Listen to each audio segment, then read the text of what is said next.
Hey everyone, my name is Sakib, and I will be talking about this 2 degrees of freedom 4-limb parallel wrist mechanism I designed and 3D printed. Here are the labeled components: base and top platform connected through pin and yoke joints, 4 limbs each with 2 curved arc lengths and an H-bracket universal joint in the middle, and a center rod.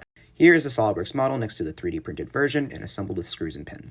In the standard configuration, we have 2 degrees of freedom, pitch and roll, matching how your wrist flexes forwards and bends side to side. When I tilt the platform, you can see the limbs on that side bow outward while the opposite limbs stretch upward, with the H-bracket joints accommodating the angle change smoothly. The ROM is about 34 degrees before the limbs collide, which is closely to the human wrist radial and ulnar deviation range. The center rod stays vertical throughout and removes yaw, since pronation and supination come from the forearm, not the wrist.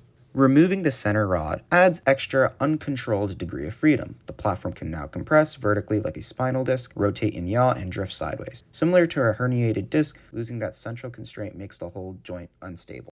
Then I studied 3 more cases, looking at how limb count changes degree of freedom and stability. With 2 adjacent limbs, the mechanism was unconstrained and wobbly, like a finger joint with only 1 ligament. The most interesting case is 2 opposite limbs. Tilting toward the limb side feels stable, with roughly 1 controlled degree of freedom, but tilting it the other way, and the platform swings almost 90 degrees. Basically an uncontrolled degree of freedom in that direction. Very similar to a knee with curated ligaments, but no collateral ligaments. Stable in one plane, nothing stopping sideways collapse. With 3 limbs, we get a much closer to the intended 2 degree of freedom, since similar to 3 muscle groups around the shoulder. And the 4-limb version gives us the cleanest 2 degree of freedom with consistent stiffness in all directions, like how multiple muscles and ligaments work together around the wrist. And that's my mechanism. Thanks for watching.